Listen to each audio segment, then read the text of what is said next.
Our Highline Voices, 106.5 KQWZ LP FM. Connecting Highline and our region. Share your story. Our Highline Voices, history, cultural heritage, art, performances, contemporary, pop culture. We are very motivated to provide a vibrant community museum and authentic social gathering place. It truly takes a village to raise a museum. Despite the challenges, our daily inspiration is our eagerness to build a stronger and more connected community. This museum is from the community to the community. Our passion is for our visitors to have access to a broad spectrum of information sources and cultural perspectives. Our Highline Voices.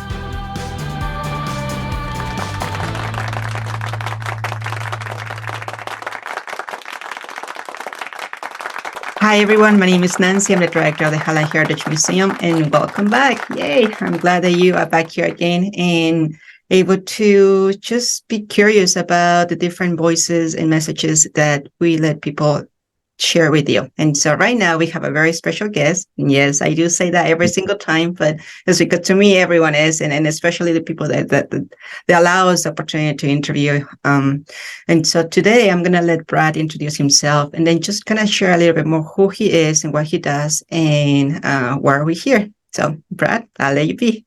Awesome. Thank you. My name is Brad Richardson. I'm the executive director at the Clark County Historical Museum, newly minted board president of the Washington Museum Association. And I'm down here in Vancouver, Washington at the Clark County Historical Museum. I'm actually born and raised in Clark County, Washington. I grew up in the Camas-Washougal area. And it's just I've been with the museum for between volunteer time and time on staff. The next year will be my 14th year in total. I started as a volunteer in 2010. My first job at the museum was for an event called Harvest Fun Day. And I helped assemble scarecrows, so nothing in the history field at that point. And then in 2011, I became an intern and just started doing odd jobs and eventually started doing walking tours, helping with programs, helping curate exhibits. And then I got hired on in 2012 as a part of the staff as a job share. And at that time, I was going to Washington State University, Vancouver to get my bachelor's in history. And then I moved on to Portland State University to get my master's in public history.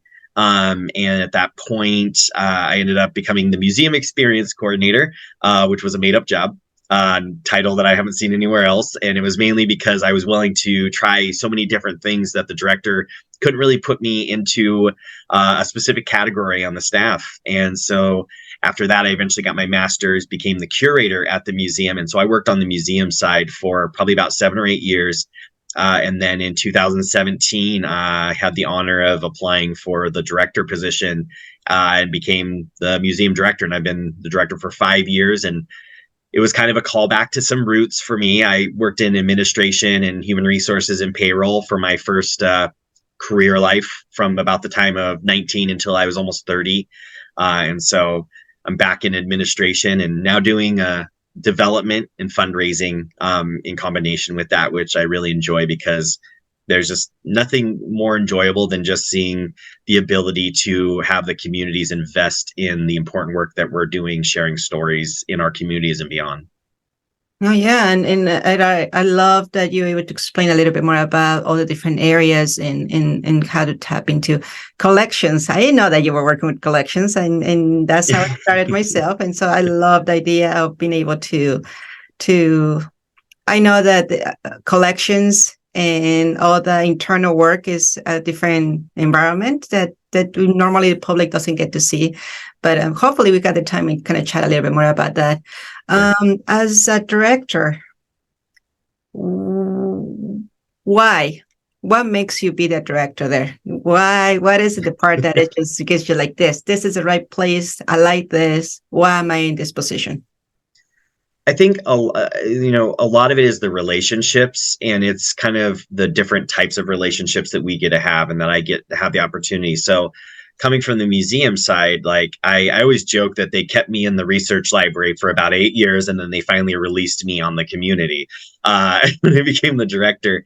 And what it was is I would be down in the research library, and people would come down, who had maybe never visited the museum, had never had a chance to engage with history. And when they came in, they would be kind of looking around, and they would see some of the exhibits and they would see some of the stuff that we're communicating, but they often didn't seem to have like a sense of their own place in the story, and that sense of stewardship, and that we're all working and living in a historical landscape that we're both adding to and trying to learn about as much as possible. And so when I was down in the research library, people come down and they'd say, hey, I don't know, I live in this old house. Like, do you guys know anything about it? And we would help them with some of that research and start unpacking that story. And what would happen is you'd see like just them become so passionate and almost create a relationship with these people who lived in the past. And they would say like, oh, that's really cool that they worked here or did that. And like, oh, I had a family member that worked at that place or something. And you'd start to see these connections and this sense of stewardship and passion around the story. And you'd also see people start to see the fact that like, all of our stories, all of our communities, all of our lives are really important to the mosaic of our complete historical narrative. And so having the ability to do that first and be in that position and have the opportunity to be the historian and the museum side person really helped me understand like the value of that. And then in 2017, when I was able to become the director, what I really saw the opportunity was for me to be able to use some other skills that I have of just being able to communicate kind of the mission of the museum, being able to connect and make relationships across the community, and really talk about what we're doing, being able to do that work. And then now I see my role as really investing in those that do the work. So kind of stepping back and saying, yeah, it'd be cool. Like every day I'd love to go sit down and just like look at some historical documents and unpack those stories. But instead, what I get to do is make sure as the director that more people are able to do that. And so maybe I don't do that all the time or at all sometimes. But I'm the one who gets to help support and foster those who are doing the work. And so I think that's just an incredible honor. And it's amazing to feel like you kind of know that place that you're effective. Even if it's kind of like, yeah, sure, I'd love to wake up tomorrow and like do an exhibit, but instead I get an opportunity to go and connect with really supportive and passionate people in our community and get them to understand why it is so important to invest in our museums, our history, and our civic institutions that help us understand how to be a functional society. Yeah, and I relate to that emotion. Yep. It's a humbling experience to be able to connect with all different levels, not necessarily the ones who might be investing, but also the ones that will be sharing the stories, the ones that feel welcome and comfortable coming to the space, and so on. So I do see that there's the same message is being passed on many different levels, and it is a humbling experience to do that. Now, let's just move on from a community and engaging with your community members to where do you see the alignment between WAMA and your director position? How do you see? One of the areas that I see in common is the willing to serve, and then also the passion about museums and what museums do represent. But that is me saying that. I'm just gonna like to say, what about you? What is it the part that that you see the alignment between your directorship and now as a president on WAMA? So I think part of what I see in the alignment between what I've done here, so I kind of have a time that I feel like was my incubation period from about 2017 until 2020. When I got the position as director, I would say turned very inward. So I didn't go to any conferences. I wasn't, we like had our dues to associations, but like I didn't go and connect with anyone. I really didn't do anything outside of the county. And so what I really wanted to do was kind of examine internally, what we were doing and kind of how we could be effective. But then also I really had some amazing partners in our local museums in our county. So we have like Two Rivers Heritage Museum, North Clark History Museum, La Center Museum, Paul Murray Living History Farm, Cedar Creek Grist Mill, the Historic Trust, the National Park Service at Fort Vancouver, Vancouver Barracks Military Association, the Woodland Museum. I'm sure I'm going to miss someone. But we have like all of these really incredible people, and a lot of them are volunteers that are just running these important cultural institutions on just passion, and it's just incredible. And so I started making friendships and relationships with them. I also started looking at how the fact that we are so privileged to be paid staff that does this for a living, like how can we give back to those institutions through either our skills, our resources, our insight. And so I really started for about 3 years focusing very, very heavily on that coalition building, taking our institutional practices, trying to like standardize and make things that were replicatable that we could then pass along to our friends. And then also understanding how we can create more connection between our business community and also our civic community. So the municipalities, the county, really making relationships. So I have relationships with all our ports here in Clark County. I have relationships with most of our cities. We have relationships with our county. We have relationships with specific departments. So that 3 years, I really took this time to kind of incubate and say, these are the things that I think we need to do, build a coalition, build process, build an understanding of how to navigate these things.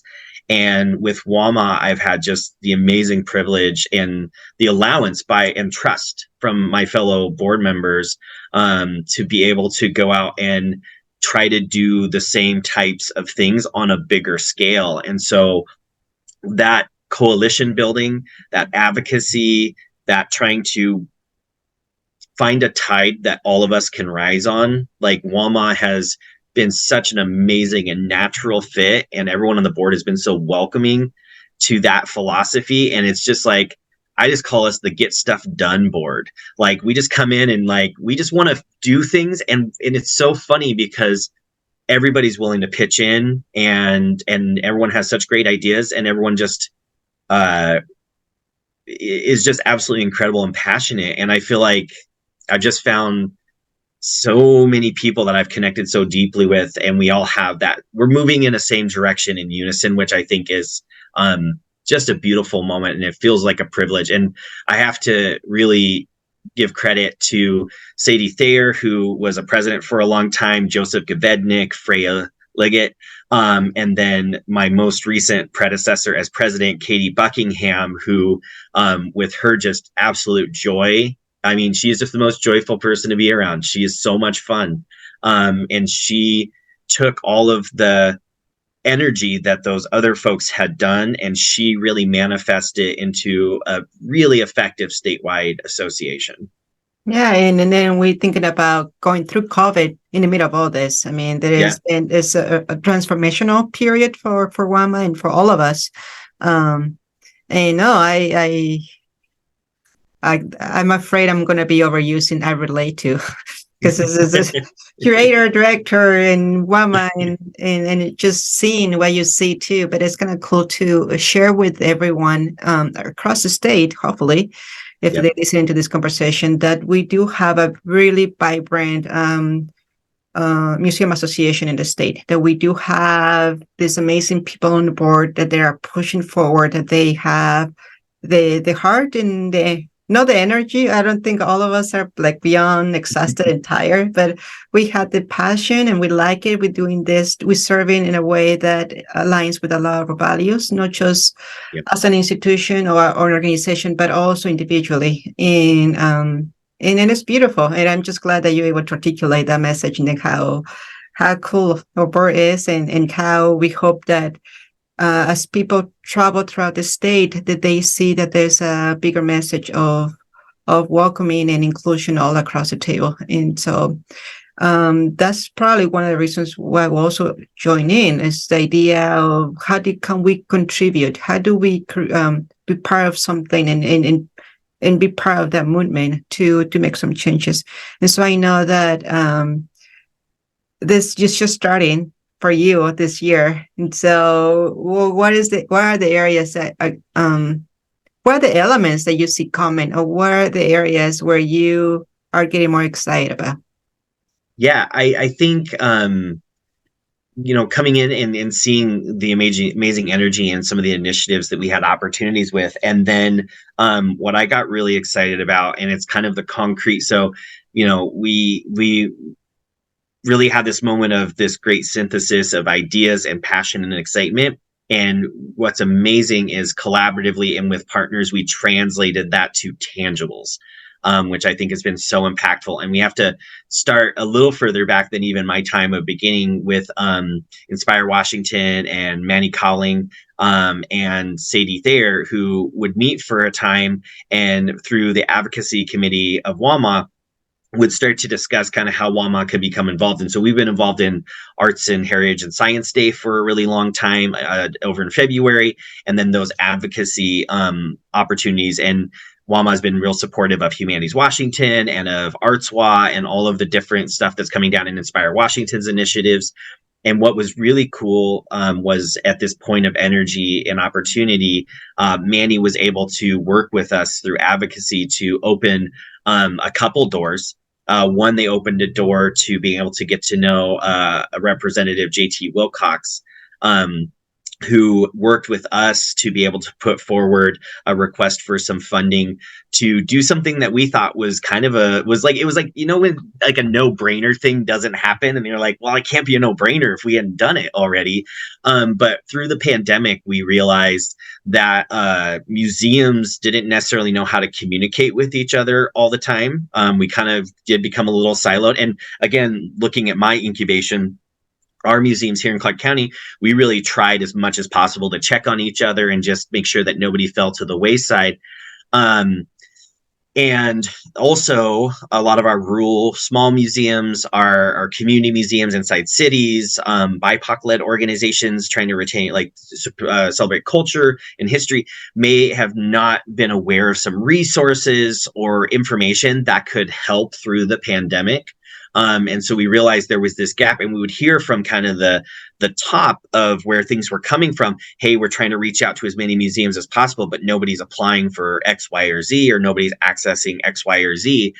And Allison Campbell with the State Historical Society would also talk with us during these advocacy conversations.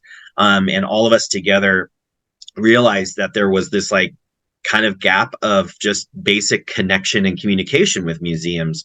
So because of Manny's support of us, we were able to meet with J.T. Wilcox and say that we'd like to create a statewide inventory of all museums that would create a directory. And I mean, we're talking about the most basic things, like, what's the name of the person that needs to be on the other side of that line when I'm just calling to ask how you're doing? What's a good email address? What's a good website? What's a good phone number? Do you have Facebook? And then just a little more information, are you engaged with your local municipalities? Are you engaged with your counties? Just basic information. And it sounds kind of like, oh, that'd be easy, or that's already should be around, but it really wasn't. And none of the infrastructure was there to build that out anyways. And so we were able to work with Inspire Washington and get the funding for that, which was amazing. And we were able to hire on a staff member for WAMA to be able to do that. And so Kristen Heidenthal, who has been absolutely incredible, which has just done amazing work in putting together a survey. And then also what Kristen has done is not just looked at museum specific, but has looked at what institutions collect, interpret, and share culture, history, art, all of those things. And so, we think we have 300 to 400 kind of museum-ish things in the state, but she's contacted over 1,000 total organizations. And there's a lot of excitement and energy around this project. And so that has been just one of the most incredible things to be a part of, and to just have the opportunity to be on the team to help formulate that, to be able to work with legislators to make it happen, to twice, as Karen Frazier, who's a fellow board member at Humanities Washington and previous with the state legislature, to twice make the sausage legislatively. It's just been incredible. And we have gotten 2 rounds of funding for it, and we're in our second round of funding right now, and we've moved along really in an amazing way. We have a huge amount of data, huge amount of information, and now we're looking on how we might be able to utilize that. And then in turn, we also were able to heed the call of one of our museums. So the Cowlitz County Museum and Joseph Gavednik reached out to us about the fact that there was an inability for museums to collect like historic firearms in their collections because of just a missed kind of amendment to one of the state background check laws. So we were able to, again, really work with great legislators, that were super supportive of the goal and task. And we were able to get that through. And as of July this year, and I got to give Joseph huge amounts of credit. I mean, Joseph really carried this whole thing on his back in WAMA. We really just provided that support and connecting with meetings and being part of that advocacy. But we were able, as of July of this year, to be able to correct that in the state legislature. And now museums can collect, that part of the history and that part of culture without any concern. So those have just been two really great initiatives that I think have really given WAMA concrete results for our constituency across the state.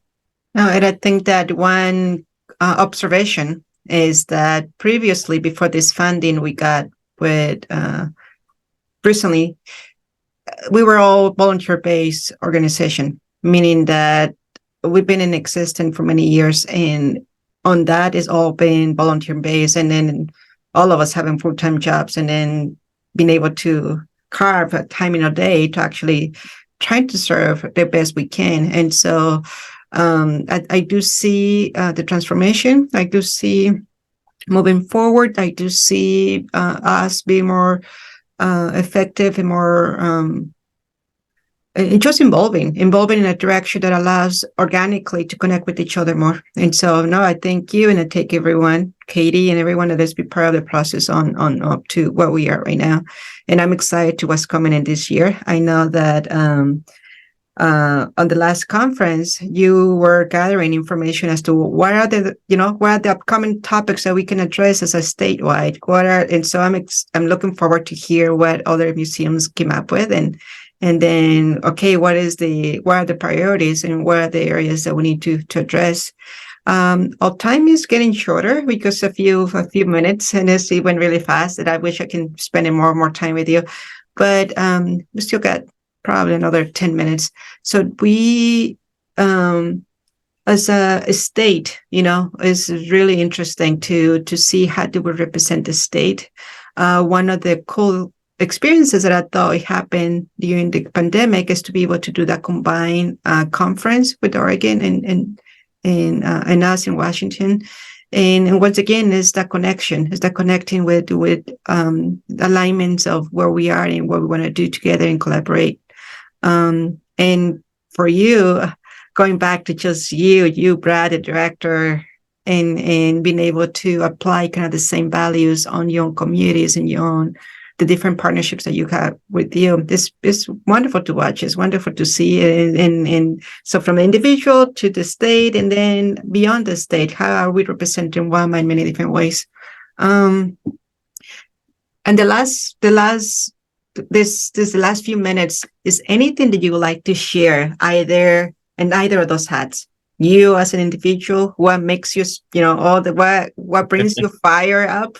That's one. Two, okay, whereas maybe a really cool project is happening at your museum, like an exhibit or program that's coming, yeah. Or anything that you want to say about WAMA. And so I'll leave it up to you. What area? You directorship or WAMA? And it's also to make sure that we're being clear. WAMA is the Washington Museum Association. I just want to make sure that is clear, because the two of us use that term, but oh, yeah.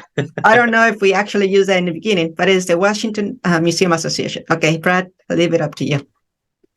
Yeah, no, I think for me, I think kind of a combination of all of those is something that I think about, and I guess it's just more of like a philosophical point for me, is my goal and hope with all the work that I'm doing. And I think this is something that us as directors, like, when we finally get a little breathing room to like pause and think about, is just how can we be those functions that know we're basically planting a seed for a tree that we will never see.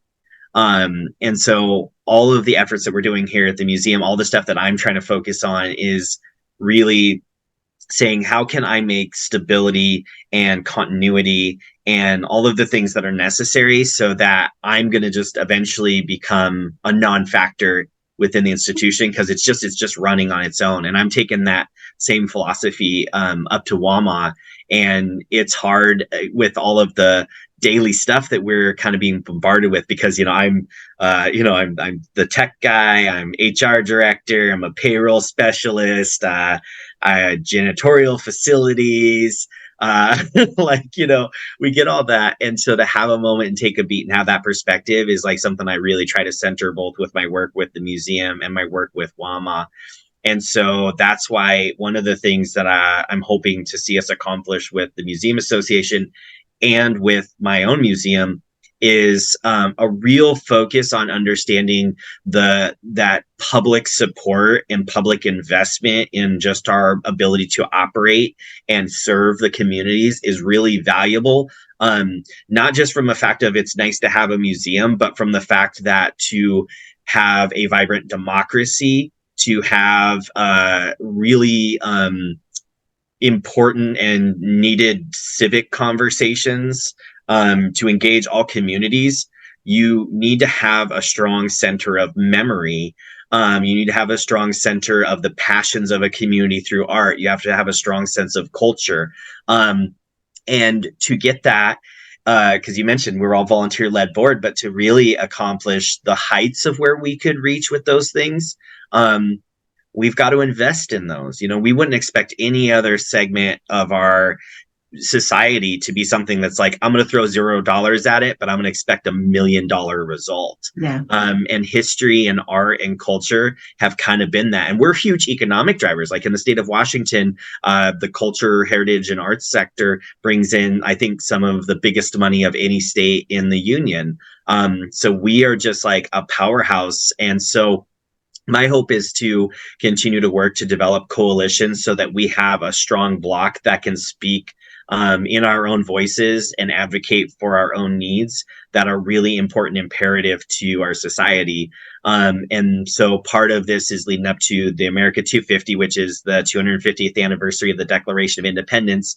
And a big focus on that is capital funding, operations grants, and improving current revenue streams for heritage museums, arts museums, and cultural centers. And so that's kind of my North Star. And part of that is realizing some of those things will be things that I will never personally benefit from as a director, but it is so worth doing that, because that is truly how we serve our communities and the people we love. So yeah, and I think that I noticed that kind of emotional feeling of value as a curator, because we were curators for who knows how many years. And what's the purpose of that? Our purpose is to make sure that that object artifact gets the proper care for other generations to actually see it. So I see that it's just an extending the same value of serving future generations. And so thank you so much for allowing us to interview you.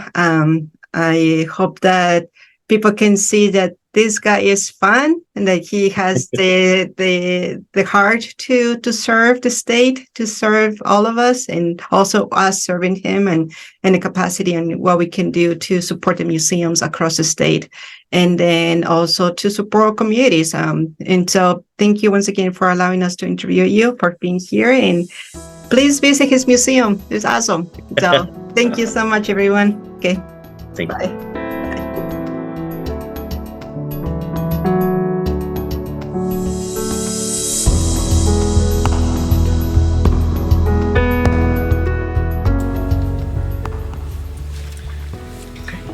Our Highline Voices, 106.5 KQWZ LP FM. We envision ourselves sitting at a round table where no one is the leader and stories are heard respectfully, regardless of gender, age, sexual orientation, disabilities, or ethnicity. We want to embrace our differences and similarities. We are creating a place where visitors can connect with the stories and each other. Our mission is, we collect, preserve, and tell the stories of the Highline region and its people. We want to extend our mission outside the walls of the museum.